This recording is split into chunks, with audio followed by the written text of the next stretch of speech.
Vamos a ir a Hechos capítulo 2 porque hace 3 semanas vamos a regresar donde lo dejamos, que fue Hechos capítulo 2, versículo 12. Y lo que sucedió, solo para darles un poco de contexto, es que algo dramático que no había pasado hasta ese momento en toda la historia humana. Dios prepara el escenario cuando Jesús va a la cruz. Se levanta de la tumba, asciende al cielo. Pero antes de ascender, le dice a sus seguidores, esperen por la promesa del Padre, la efusión del Espíritu Santo. Así que este grupo de 120 personas están reunidos en el aposento alto y lo que sucede es que mientras están orando, el Espíritu Santo, el aliento de Dios, desciende en el lugar, llena el lugar. Lenguas de fuego se posan sobre sus cabezas.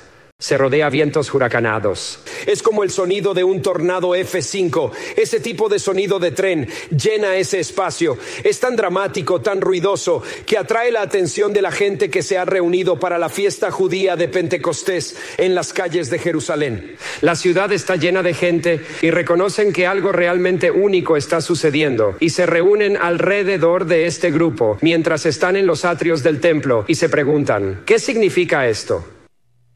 Esto es lo que vamos a ver en el texto. Así que el título de la plática de hoy es el significado de lenguas, fuego y viento turbulente.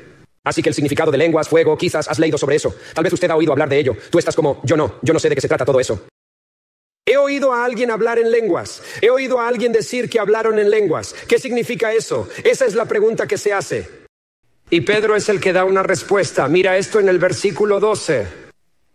Y todos estaban asombrados y perplejos, diciéndose unos a otros, ¿qué significa esto? Pero otros, burlándose, decían, están llenos de vino nuevo.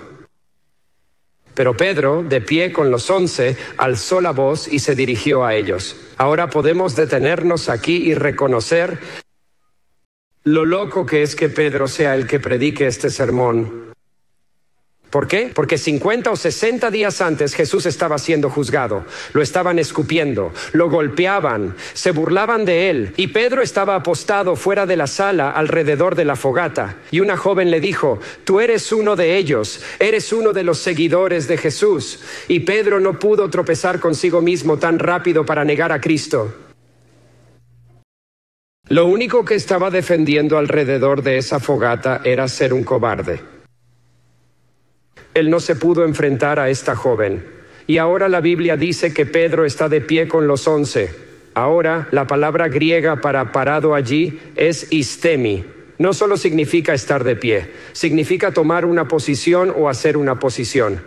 Así que el tipo que no pudo enfrentarse a una jovencita alrededor de la fogata, ahora está tomando una posición por Jesús en frente de miles de personas. Así que si te estás preguntando, ok, ¿qué clase de diferencia tangible hace en tu vida el Espíritu Santo siendo derramado en tu vida? ¿Le permitirá a un cobarde tomar una posición al frente a una multitud de miles? Eso es lo que hará. Cambiará fundamentalmente la manera en que interactúas con la gente alrededor de la persona y el mensaje de Jesús. Te cambiará. Eso es lo que le sucede a Pedro. Y a Pedro se le plantea esta pregunta. Y mira la forma en que responde. Dice en el versículo 14, Pedro estaba de pie con los 11 y alzando la voz se dirigió a ellos. Hombres de Judea y todos los que habitan en Jerusalén, sepan y presten atención a mis palabras que esta gente no están borrachos, como suponen ustedes, ya que es solo la tercera hora del día. Así que la primera hora del día eran las 6 de la mañana. La tercera hora del día eran las 9 de la mañana. Las 9 de la mañana era la hora judía de oración. 10 a.m. era la comida de la mañana. Así que Pedro dice que esto no es cerveza, ni siquiera han desayunado. Así que está diciendo que lo que estás diciendo no tiene ningún sentido. Y a partir de ese punto pasa a atender la pregunta de ¿qué significa esto? Creo que la forma en que trata la cuestión de la embriaguez, sin embargo, es utilizada porque esto es lo que pasa. Podemos pasar demasiado tiempo preocupados por la gente que se burla, preocupados por la gente que no habla en serio, preocupados por la gente que se burla, preocupados por la gente en la sección de comentarios de Facebook que no están interesada. No comentan porque les preocupa la verdad. Intentan provocarte una reacción. Y si te pasas todo el tiempo dirigiéndote a ellos, adivina qué. Te vas a perder de tratar con personas que están hambrientas de saber sobre la esperanza que tú tienes. Tienes una respuesta a una pregunta que el mundo está suplicando que se responda. Pedro podría haber jugado a la minoría aquí. Podría haber jugado, podría haberse irritado, podría haberse ofendido, podría haberse enojado. ¿Pero qué dice? Dice, no, eso no es.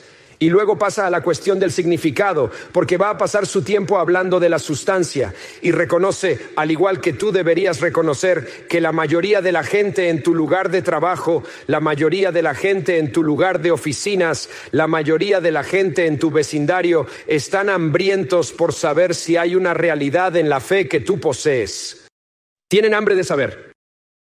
Buscan que les des una respuesta, que es exactamente donde Pedro va a pasar el resto de su tiempo, respondiendo a la pregunta, ¿qué significa esto? Y divide su respuesta en 3 partes.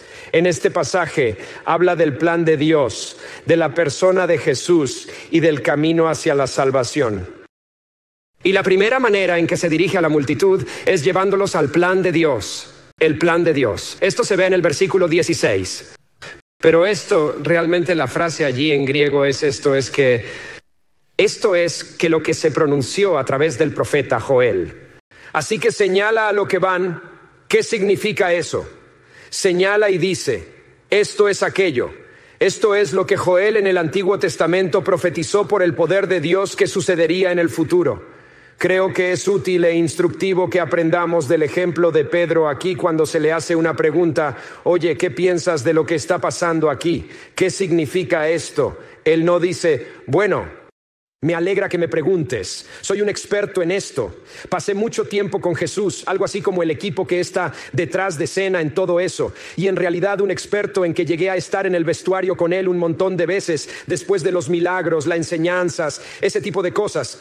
Así que te voy a dar mi pequeño resumen de lo que creo que está pasando aquí. Él no hace eso, y gracias a Dios que no lo hace, porque Él lleva a la gente exactamente a donde necesita llevarlos. Los lleva a la palabra de Dios, los lleva directamente a las páginas de las Escrituras. Esto es lo que me gustaría animarte. Cuando te pregunten, cuando te hagan una pregunta sobre tu fe, no los lleves directamente a tu experiencia. Primero, llévalos a la palabra de Dios. Cuéntales lo que Dios ha hecho en el pasado para interpretar lo que Dios está haciendo en el presente. Háblales de un Dios que salva, porque Jesús fue una persona real, que vivió, murió y resucitó y que les cambiará la vida, igual como ha cambiado tu vida. Empieza con la palabra de Dios, porque ahí es donde está el significado. Eso es lo que hace Pedro. Él dice, esto es de lo que habló el profeta Joel. Ahora versículo 17. Y en el día postrero, así que esto es Dios hablando a través del profeta Joel. Será Dios declara, derramaré mi espíritu sobre toda carne. Ahora, esta frase en los últimos días es una frase muy común en las páginas de la Escritura. Pero universalmente entre los escritores del Nuevo Testamento, la idea de los últimos días es el período entre la primera venida de Jesús y la segunda venida de Jesús. Así que no estamos esperando los últimos días, estamos en los últimos días, estamos viviendo en los últimos días porque Jesús inició esos días cuando vino a esta tierra. Y lo que Pedro quiere que reconozcamos es que la profecía está ligada a un período de tiempo y el período de tiempo son los últimos días. Y los escritores de las Escrituras repiten esto. Así que el escritor de Hebreos dice, mira esto. Fue capítulo 1 hace mucho tiempo en muchas veces y de muchas maneras. Dios habló a nuestros padres por los profetas, pero en estos últimos días nos ha hablado por su Hijo. Pedro, 1 Pedro, capítulo 4 y versículo 7, el fin de todas las cosas se acerca. Está sucediendo ahora, así que estamos viviendo en los últimos días. Pedro enmarca el momento de esta manera. Y luego les dice, ahora esto es lo que está sucediendo en este periodo de tiempo, de acuerdo con lo que Dios habló a través de Joel. Mira esto de nuevo a los Actos, capítulo 2. Y en los últimos días, será Dios declara que derramaré mi espíritu sobre toda carne. Y tus hijos e hijas profetizarán, y tus jóvenes verán visiones, y tus ancianos soñarán sueños. Así que observen cuán inclusivo es esto. No hay barrera de género aquí. Dios va a derramar su espíritu sobre hombres y mujeres. No hay barrera de edad aquí. Él va a derramar su espíritu sobre los jóvenes y los viejos. Y entonces no hay barrera de clase aquí. ¿Qué dijo? Aún sobre mis siervos y siervas en aquellos días derramaré mi espíritu y profetizaran. Dios dice, esto es para cualquiera, y esto es para todos los que me invocan. Cualquiera que me conozca, ellos están abiertos a una experiencia de mi poder, supernaturalmente fluyendo a través de ellos. Dios quiere trabajar a través de cualquiera que esté disponible y diga, Dios, quiero todo lo que tienes para mí. Y aquí están algunas de las cosas sobrenaturales que Dios va a hacer en estos últimos días. Él dice, sus hijos e hijas profetizarán. Profecía es tener una visión del futuro. Dios te habla acerca de una situación, algo que Él va a hacer o una situación de la cual tú no tendrías ningún conocimiento. Y Él dice, esto es lo que voy a hacer o esto es lo que esa persona necesita oír. Ese es el don de profecía. Él dice, va a haber visiones. En otras palabras, voy a dar a la gente imágenes y cuadros sobre lo que voy a hacer. Él dice, va a haber sueños. La gente va a soñar. Y voy a poner sueños en los corazones de la gente. Voy a poner sueños en las mentes de las personas mientras duermen acerca de lo que voy a hacer para llevar a cabo el plan de Dios, para establecer el reino de Dios en la tierra. Estas son todas las formas en que voy a trabajar en los corazones de la gente sobrenaturalmente en los últimos días. Voy a derramar mi espíritu. Verso 19, Él dice, y mostraré señales y maravillas en el cielo y arriba en los cielos y señales en la tierra abajo. Ahora, la razón por la que Él va ahora, vamos a leer algunas señales del fin de los tiempos, señales que son precursoras del regreso de Jesús.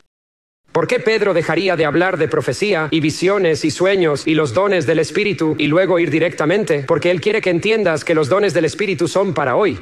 Así que si alguien dijera, los dones del Espíritu terminaron con la muerte de los apóstoles, eso fue solo para los tiempos del Nuevo Testamento.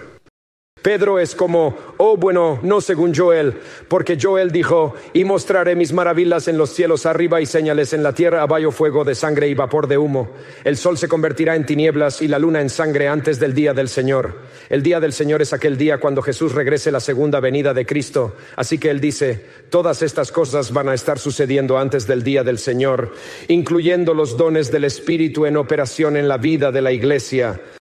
El gran y magnífico día. Voy a añadir a esto que si usted salta hacia abajo en el pasaje a los Hechos capítulo 2 en el versículo 39, Pedro dice esto porque la promesa es para ti y para tus hijos y todos los que están lejos, todos los que el Señor nuestro Dios llama a sí mismo. Entonces Pedro dice, esto no es solo para ti, no es solo para la próxima generación, esto es para las personas que están muy por delante de ti en el futuro. Dios va a continuar trabajando a través de ellos, porque todos los que Dios llama a sí mismo están disponibles. Son candidatos para que el poder del Espíritu Santo fluya a través de ellos. Él dice, este es el plan de Dios. ¿Y por qué Dios está haciendo esto? Porque si este es el plan de Dios, Dios está haciendo esto a propósito, por un propósito. ¿Por qué está haciendo esto? Mira el capítulo 2 de los Hechos, verso 21. Y sucederá que todo aquel que invoque el nombre del Señor será salvo. En otras palabras, lo que Pedro dice en este sermón es que no se trata solo de las señales. Las señales son un signo que señala a la gente a un Salvador. Las señales son buenas. Dios quiere obrar a través de ellos. Dios quiere hacer milagros en medio de nosotros. Dios quiere hacer milagros cada vez que nos reunimos. Pero es para señalar a la gente a un Salvador que puede trabajar poderosamente para cambiar su vida. Las señales son un signo que señala a la gente a un Salvador. Y ahí es donde Pedro va a continuación. Va del plan de Dios a la persona de Jesús. La persona de Jesús. Mira esto en el versículo 22. Hombres de Israel. Aquí están estas palabras, Jesús de Nazaret, un hombre atestiguado a ustedes por Dios. Así que Dios puso su sello de aprobación y dijo, Jesús es mi Hijo amado en quien tengo complacencia. Y no solo dijo eso, lo demostró con obras, maravillas y señales que Dios hizo a través de él en medio de ustedes, como ustedes mismos saben. Ahora quiero que presten atención a esta última frase, como ustedes mismos saben, porque a lo que Pedro está llamando la atención es al hecho de que ellos no son ignorantes acerca de esto. Esto no es una noticia para ellos. Saben que Jesús hizo milagros, saben que Jesús hizo señales, saben que Jesús hizo maravillas. Lo que no saben es el significado de lo que Jesús hizo. Creo que mucha gente vive en esta zona. Puede que haya gente en cada campus esta mañana y en internet y conoces las enseñanzas de Jesús. ¿Conoces las historias relacionadas con los milagros de Jesús? ¿Has oído hablar de Jesús? ¿Has oído a gente hablar de Jesús? ¿Conoces a gente que dice conocer a Jesús? Todo eso es parte del mundo en el que vives, pero no entiendes el significado de quién es Jesús y lo que Jesús ha hecho en términos de su aplicación práctica a tu vida. Nunca lo has entendido. ¿Adivina qué? Saber de Jesús no te salva. Saber que Jesús es un buen maestro no te salva. Pensar en Jesús como un gran filósofo moral no te cambia. Para que Jesús te cambie, tienes que conocer a Jesús. No puedes simplemente saber de Él, tienes que conocerlo. Él dice, sé que sabes de Él, pero déjame desempacar el significado de lo que hizo. Para entender su vida, porque esta es una captura instantánea de la vida de Jesús. Para entender la vida de Jesús, tienes que entender la muerte de Jesús. ¿Qué es lo que sigue? Mira el versículo 23. Este Jesús, entregado según el plan definido y presencia de Dios, tú crucificaste y mataste por manos de hombres sin ley. Esta es una declaración interesante, porque Pedro nos llama a hacer algo que mucha gente no hace muy bien. Eso es mantener en tensión la soberanía de Dios en la salvación y la responsabilidad de las personas por el pecado. La responsabilidad de las personas por el pecado. La soberanía de Dios. En otras palabras, era el plan de Dios, entregar a Jesús por tu pecado. Eso no comenzó cuando la humanidad pecó. Dios no tuvo que llamar otra jugada cuando Eva comió la fruta en el jardín. No tuvo que hacerlo porque tenía un plan de salvación que había puesto en marcha antes de que comenzara el tiempo. Esto es lo que vemos en las Escrituras. Voy a llevarlos a Pedro, 1 Pedro, versículo 1:20. Dios lo escogió, es decir, a Jesús, como rescate mucho antes de que el mundo comenzara, pero ahora, en estos últimos días, se ha manifestado por amor a nosotros. En otras palabras, Dios puso en marcha el plan o una actividad de la redención mucho antes de que la fundación del mundo se puso en marcha, porque Dios te quería tanto. Pedro dice que eso no elimina la responsabilidad humana. Vuelve rápidamente a ese versículo, Hechos capítulo 2, versículo 23. Dice, crucificasteis y matasteis. Sabemos que le está hablando a miles de personas en este momento, porque al final de este mensaje, 3,000 personas van a venir a la fe en Cristo. Este es un grupo muy grande. Lo que te dice que no todos ellos estaban físicamente involucrados en el asesinato de Jesús. No lo estaban. Algunos de ellos probablemente ni siquiera estaban en la ciudad. Ahora están celebrando Pentecostés y sabemos que hay gente de toda esa parte del mundo que ha descendido a Jerusalén y muchos de ellos están en esa audiencia. Pedro dice, ustedes lo mataron. ¿Cómo es posible? ¿Cómo puedes señalar con el dedo a un grupo de desconocidos y decirles, ustedes participaron en el asesinato del Hijo de Dios? Para entender eso, tienes que entender por qué Jesús fue a la cruz en primer lugar. No fue como un revolucionario político, no fue como un mártir malhadado. No fue por eso por lo que Jesús acabó en la cruz. De hecho, el profeta Isaías en el Antiguo Testamento, Isaías 53, versículo 5, dice esto, pero Él fue traspasado por nuestras transgresiones. Fue a la cruz por ti. No fue clavado en la cruz por su pecado, porque era un salvador sin pecado. Fue un sacrificio expiatorio. Fue traspasado por nuestras transgresiones. Fue aplastado por nuestras iniquidades. El castigo que nos trajo la paz fue sobre Él, y es por sus heridas que somos sanados. Él fue a la cruz y murió la muerte que tú deberías haber muerto, y yo debería haber muerto en nuestro lugar por nuestro pecado. Lo que significa que llevamos culpabilidad, porque en la cruz estaba tu pecado. Hay un viejo himno que dice, fue mi pecado el que lo detuvo allí hasta que se cumplió. Es tu pecado el que lo detuvo en esa cruz, porque Juan 3:16 dice, porque tanto amó Dios al mundo, que dio a su Hijo único para que todo aquel que en Él crea no se pierda, sino que tenga vida eterna. Fue tu pecado el que lo detuvo en la cruz. Pedro dice, tú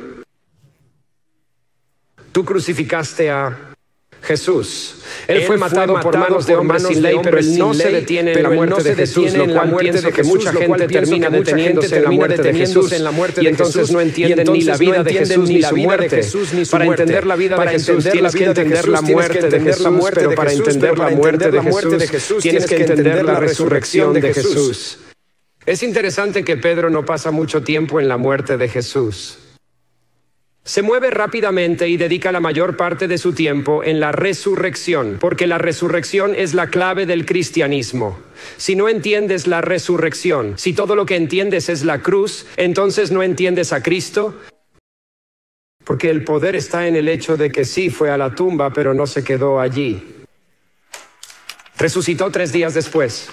Resucitó en victoria sobre Satanás, el pecado y la muerte. La tumba y la muerte no tienen la última palabra en este libro.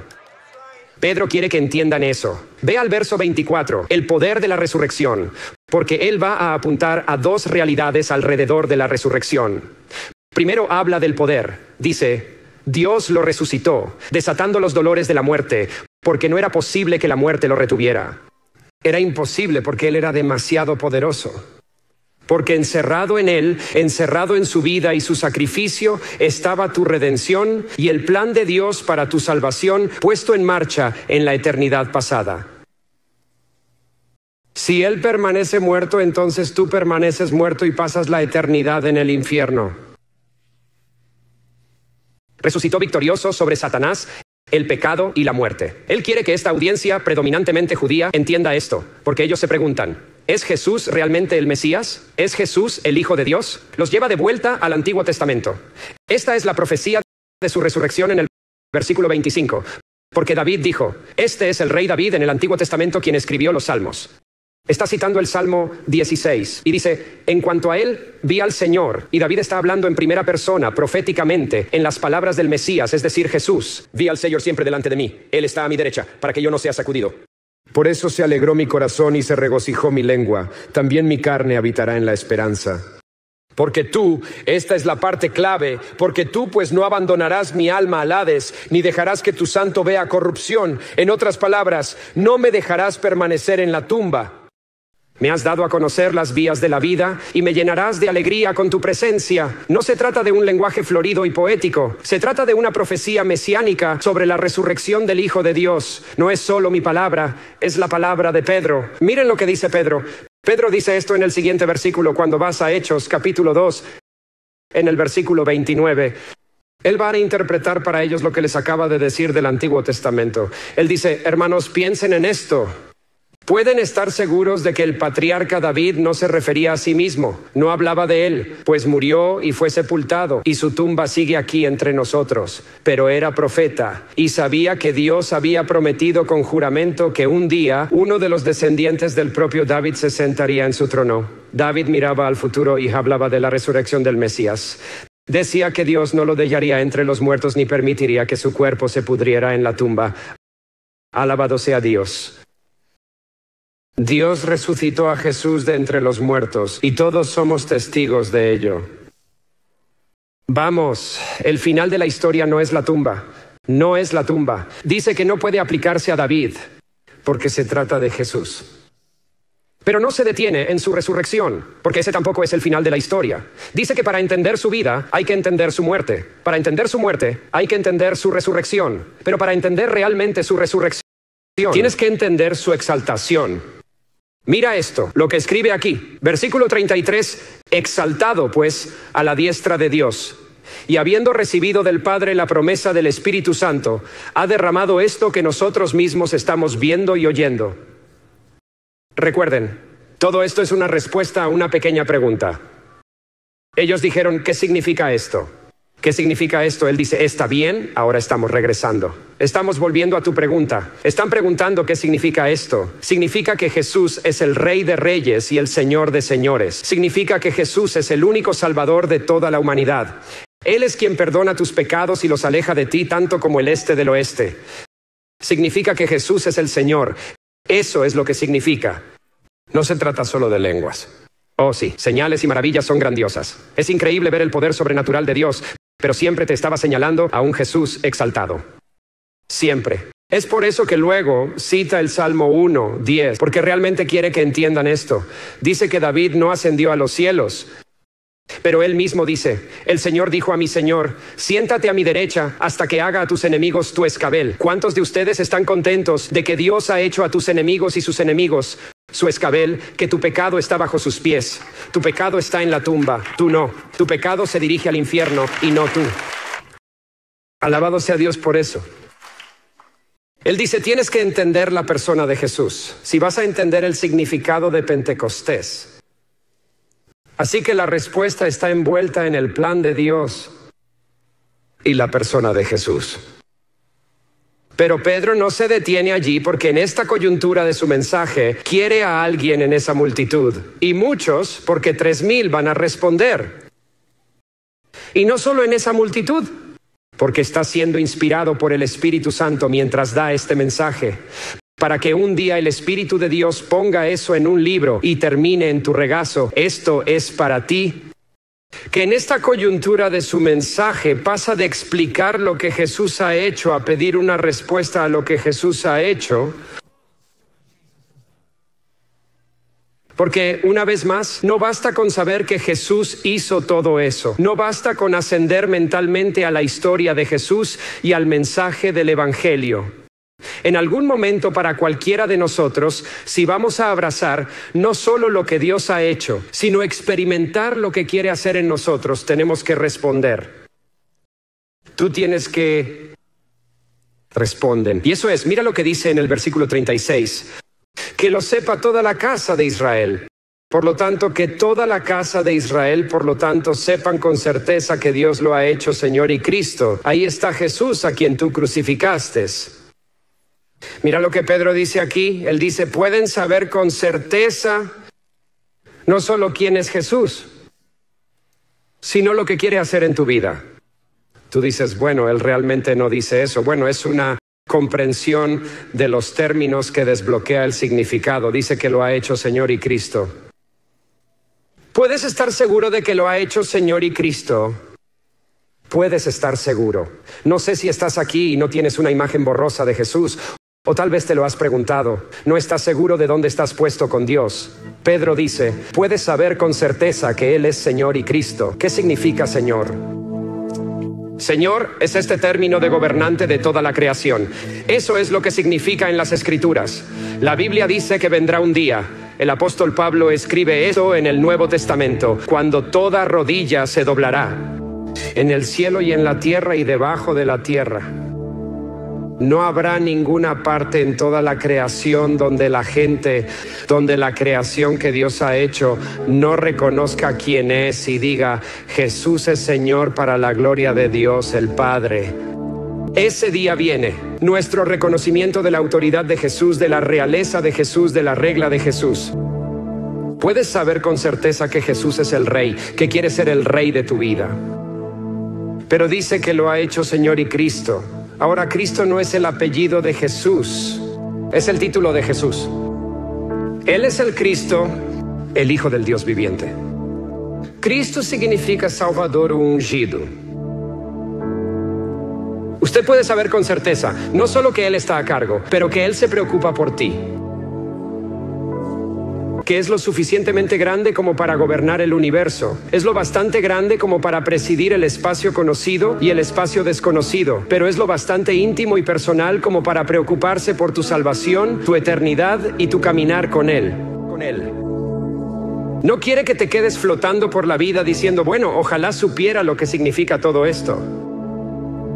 No, Él te creó a propósito para un propósito.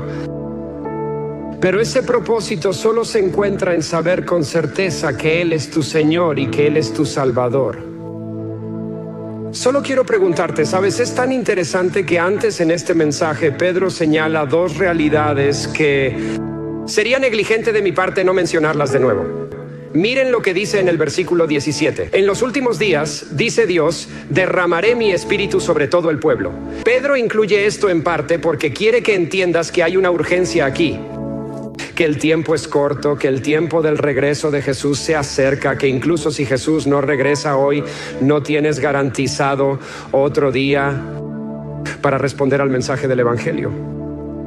Y dice que todos los que llaman el nombre del Señor serán salvados, que no basta con saber quién es Jesús. No es suficiente saber que Jesús viene. No es suficiente saber que Jesús salva. Tiene que haber un momento en el que digas, sálvame. Dios, soy un pecador y necesito un Salvador. Dios, sé que nunca podré ganármelo, sé que nunca podré merecerlo, sé que nunca podré hacer suficientes cosas bien, sé que nunca podré inclinar la balanza a mi favor, y sé que por eso Jesús fue a la cruz en mi lugar por mi pecado. Sálvame. La Biblia dice, todo aquel que llame el nombre del Señor será salvado. Sucederá en un instante. Pasarás de las tinieblas a la luz, de la muerte a la vida, de la ceguera a la vista, de perdido a encontrado. Eso es lo que sucederá. Cuando lo llames el